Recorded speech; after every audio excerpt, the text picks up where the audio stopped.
আমার ব্যক্তিগত ধারণা, বিএনপির কিছু সংখ্যক কর্মী কুলাঙ্গার শব্দের অর্থ ঠিকমতো উপলব্ধি করতে পারেন নাই, অথবা ওনাদের জানার ভুল আছে। আমি তাদেরকে বিনয়ের সাথে বলতে চাই, কুলাঙ্গার শব্দের অর্থ কুল যোগ অঙ্গার। কুল অর্থ বংশ, অঙ্গার অর্থ কলঙ্ক, অর্থাৎ বংশের কলঙ্ক। কুলাঙ্গার একটি বিশেষ্য, এমন ব্যক্তি যার কুকর্মের ফলে তার বংশ কলঙ্কিত অথবা অপমানিত হয়। সম্ভবত কুলাঙ্গার শব্দের অর্থ না বুঝার কারণে বিএনপির কিছু কর্মীদের মাঝে এত উত্তেজনা সৃষ্টি হয়েছে।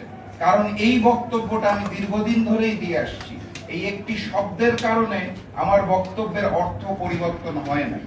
তারপরেও যেহেতু বিএনপি কর্মীরা তারা কুলাঙ্গার শব্দ ব্যবহার করার জন্য রাগ করেছেন, কষ্ট পেয়েছেন, তাই আমি বিএনপি সমর্থক গোষ্ঠীর কাছে আন্তরিকভাবে দুঃখ প্রকাশ করছি, অফিসিয়ালি দুঃখ প্রকাশ করছি।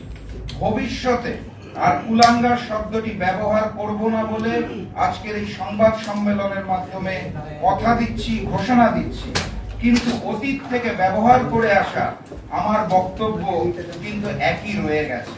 আমি এই শব্দটা যেহেতু আপনারা মন খারাপ করছেন, আর ব্যবহার করব না।